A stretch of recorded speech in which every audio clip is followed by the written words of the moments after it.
Cendrillon, Charles Perrault. Texte intégral. Il était une fois un gentilhomme qui épousa en seconde noces une femme, la plus hautaine et la plus fière qu'on ait jamais vue. Elle avait 2 filles de son humeur et qui lui ressemblaient en toutes choses. Le mari avait, de son côté, une jeune fille, mais d'une douceur et d'une bonté sans exemple. Elle tenait cela de sa mère, qui était la meilleure personne du monde. Les noces ne furent pas plus tôt faites que la belle-mère fit éclater sa mauvaise humeur. Elle ne put souffrir les bonnes qualités de cette jeune enfant, qui rendait ses filles encore plus haïssables. Elle chargea la jeune fille des plus viles occupations de la maison. C'est elle qui nettoyait la vaisselle et les montées, qui frottait la chambre de madame et celle de mesdemoiselles ses filles. Elle couchait tout au haut de la maison, dans un grenier, sur une méchante paillasse, pendant que ses sœurs étaient dans des chambres parquetées où elle avait des lits des plus à la mode et des miroirs où elle se voyait depuis les pieds jusqu'à la tête. La pauvre jeune fille souffrait tout avec patience et n'osait s'en plaindre à son père qui l'aurait grondé parce que sa femme le gouvernait entièrement. Lorsqu'elle avait fait son ouvrage, elle s'allait mettre au coin de la cheminée et s'asseoir dans les cendres, ce qui faisait qu'on l'appelait communément dans le logis Cendrillon.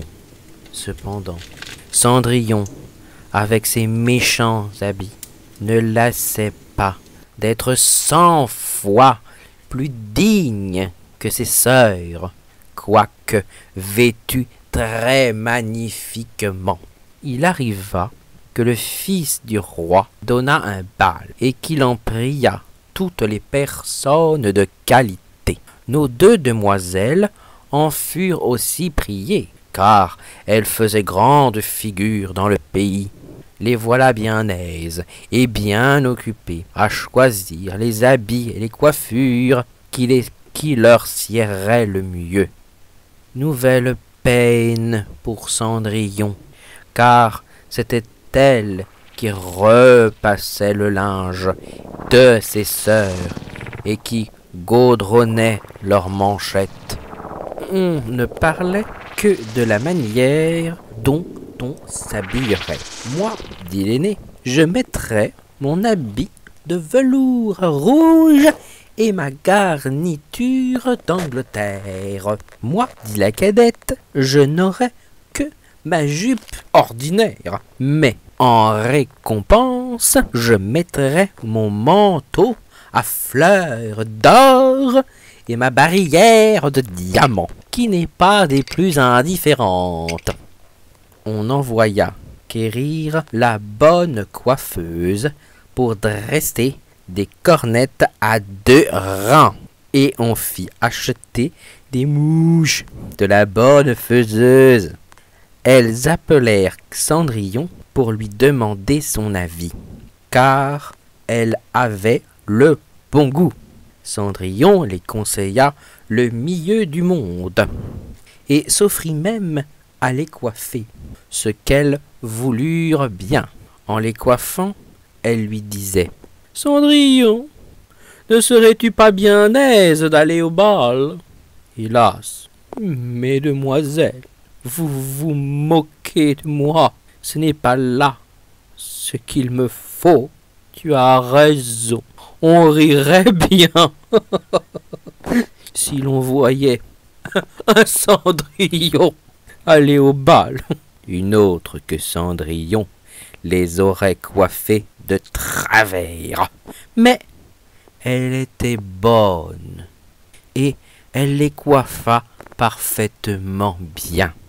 Elles furent près de 2 jours sans manger, tant elles étaient transportées de joie. On rompit plus de 12 lacets à force de les serrer pour rendre la taille plus mince. Et elles étaient toujours devant le miroir. Enfin, l'heureux jour arriva. On partit, et Cendrillon les suivit des yeux le plus longtemps qu'elle put. Lorsqu'elle ne les vit plus, elle se mit à pleurer. Sa marraine, qui la vit tout en pleurs, lui demanda ce qu'elle avait. « Je voudrais bien, je voudrais bien. » Elle pleurait si fort qu'elle ne put achever. Sa marraine, qui était fée, lui dit « Tu voudrais bien aller au bal, n'est-ce pas ?»« Hélas, oui, » dit Cendrillon en soupirant. « Eh bien, seras-tu bonne fille ?» dit sa marraine. « Je t'y ferai aller. » Elle l'amena dans sa chambre et lui dit « Va dans le jardin et apporte-moi une citrouille. » Cendrillon alla aussitôt cueillir la plus belle qu'on put trouver et l'apporta à la marraine. Ne pouvant deviner comment cette citrouille la pourrait faire aller au bal, sa marraine la creusa et, n'ayant laissé que l'écorce, elle frappa de sa baguette, et la citrouille fut aussitôt changée en un beau carrosse tout doré. Ensuite, elle alla regarder dans la souricière, où elle trouva 6 souris toutes en vie. Elle dit à Cendrillon de lever un peu la trappe de la souricière, et à chaque souris qui sortait, elle lui donnait un coup de sa baguette. Et la souris était aussitôt changée en un beau cheval, ce qui fit, ma foi, un bel attelage de 6 chevaux d'un beau gris de souris pommelées. Comme elle en était en peine de quoi elle ferait un cocher, « Je vais voir, » dit Cendrillon, « s'il n'y a pas quelques rats dans la ratière. Nous en ferons un cocher. »« Tu as raison, » dit sa marraine, « va voir. » Cendrillon lui apporta la ratière, où il y avait 3 gros rats. La fée en prit un d'entre les 3, à cause de sa maîtresse Barbe, et, l'ayant touché, il fut changé en un gros cocher qui avait une des plus belles moustaches que l'on ait jamais vues. Ensuite, elle lui dit « Va dans le jardin, tu y trouveras 6 lézards derrière l'arrosoir. Apporte-les-moi. » Elle ne les eut pas plutôt apportés que sa marraine les changea en 6 laquais, qui montèrent aussitôt derrière le carrosse, avec leurs habits chamarrés, et qui s'y tenaient attachés, comme s'ils n'eussent fait autre chose de toute leur vie. La fée dit alors à Cendrillon, « Eh bien, voilà de quoi aller au bal. N'en es-tu pas bien aise? »« Oui, mais est-ce que j'irai comme cela, avec mes vilains habits ?» Sa marraine ne fit que la toucher de sa baguette, et en même temps ses habits furent changés en des habits d'or et d'argent, tout chamarrés de pierreries. Elle lui donna ensuite une paire de pantoufles de verre, les plus jolies du monde.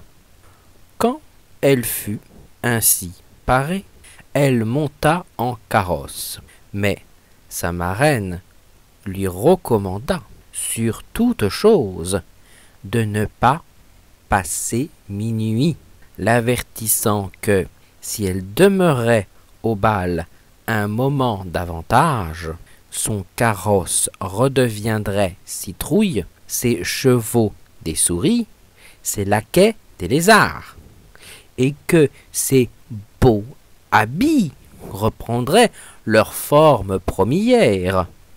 Elle promit à sa marraine qu'elle ne manquerait pas de sortir du bal avant minuit. Elle part, ne se sentant pas de joie. Le fils du roi, qu'on alla avertir qu'il venait d'arriver une grande princesse qu'on ne connaissait point, courut la recevoir.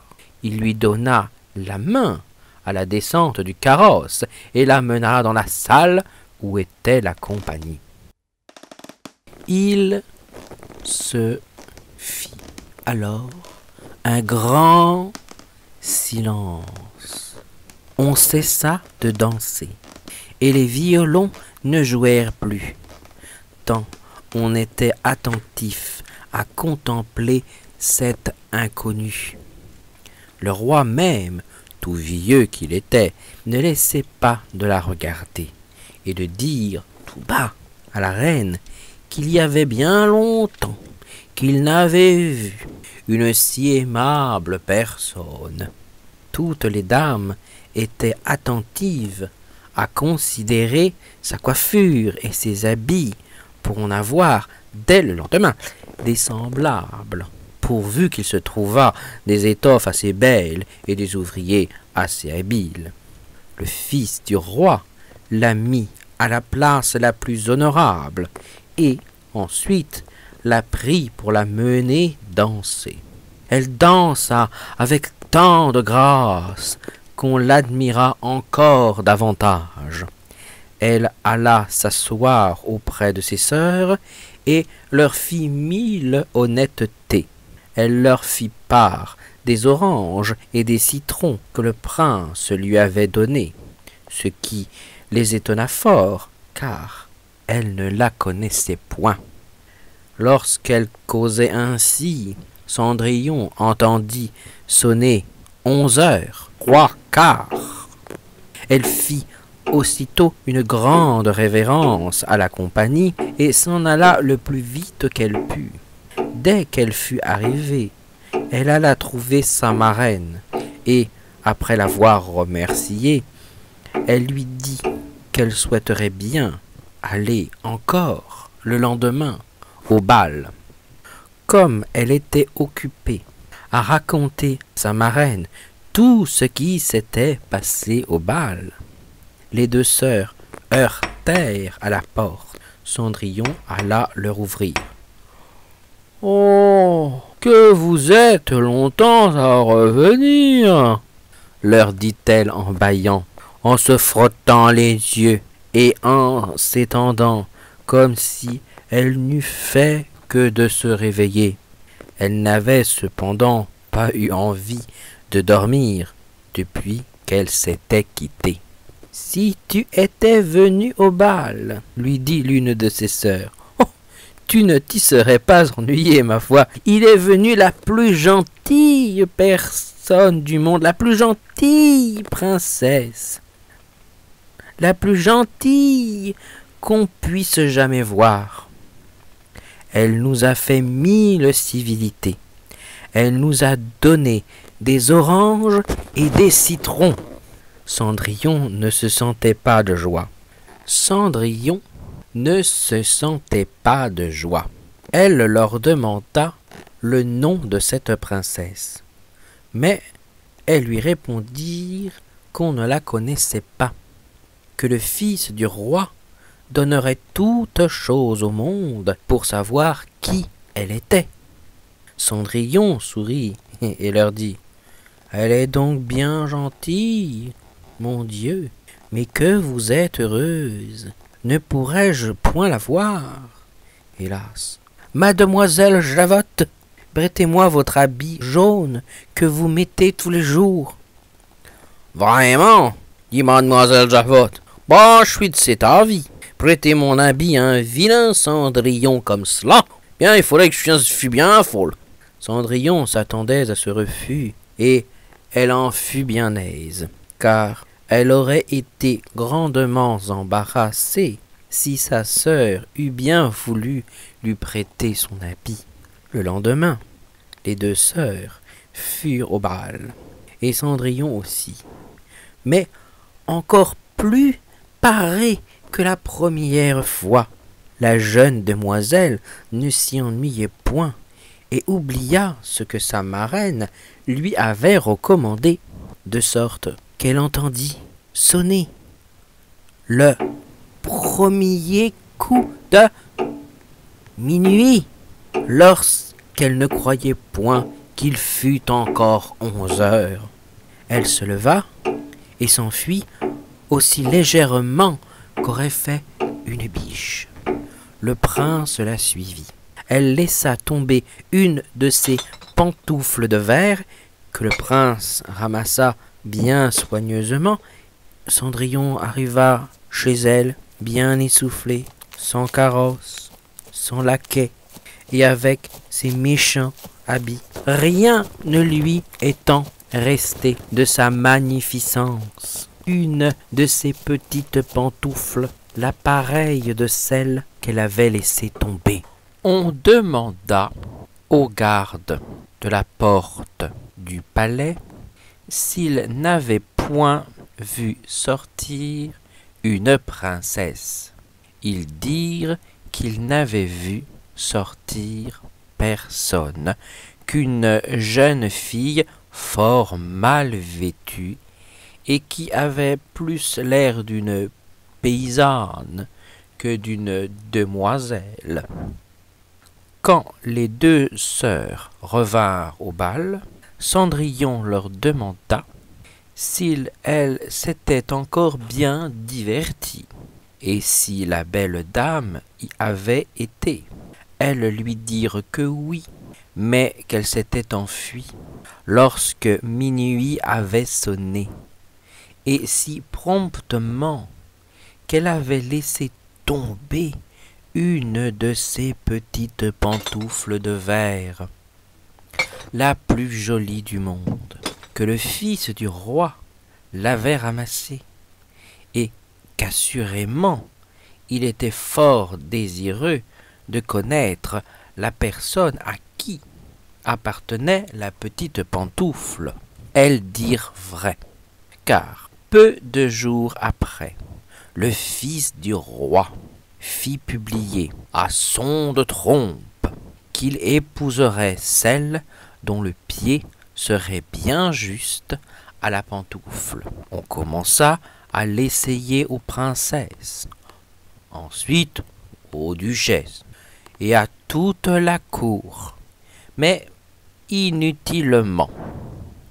On la porta chez les deux sœurs, qui firent tout leur possible pour faire entrer leurs pieds dans la pantoufle, mais elles ne purent en venir à bout. Cendrillon, qui les regardait et qui reconnut sa pantoufle, dit en riant que je vois si elle ne me serait pas bonne. Ses sœurs se mirent à rire et à se moquer d'elle. Le gentilhomme, qui faisait l'essai de la pantoufle, ayant regardé attentivement Cendrillon, dit que cela était très juste et qu'il avait l'ordre de l'essayer à toutes les filles. Il fit asseoir Cendrillon et, approchant la pantoufle de son petit pied, il vit qu'il y entrait sans paix et qu'elle y était juste comme de cire. L'étonnement des deux sœurs fut grand, mais plus grand encore quand Cendrillon tira de sa poche l'autre petite pantoufle qu'elle mit à son pied. Là-dessus arriva la marraine qui, ayant donné un coup de baguette sur les habits de Cendrillon, les fit devenir encore plus magnifiques que tous les autres. Alors, ces deux sœurs la reconnurent pour la personne qu'elles avaient vue au bal. Elles se jetèrent à ses pieds pour lui demander pardon de tous les mauvais traitements qu'elle lui avait fait souffrir.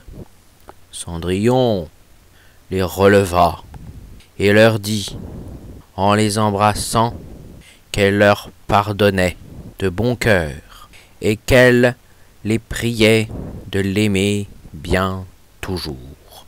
On la mena chez le jeune prince, parée comme elle était, et peu de jours après, il l'épousa. Cendrillon, qui était bonne, fit loger ses deux sœurs au palais, et les maria, dès le jour même, à deux grands seigneurs de la cour. Moralité. La beauté, pour l'amour, est un rare trésor. De l'admirer jamais, on ne se lasse. Mais ce que l'on nomme bonne grâce est sans prix, et vaut mieux encore. C'est ce qu'à Cendrillon fit avoir sa marraine, en la dressant, en l'instruisant, tant et si bien qu'elle en fit une reine. Car ainsi sur ce compte on va moralisant. Belle, ce don vaut mieux que d'être bien coiffée. Pour engager un cœur, pour en venir à bout, la bonne grâce est le vrai don des fées. Sans elle, on ne peut rien, avec elle, on peut tout.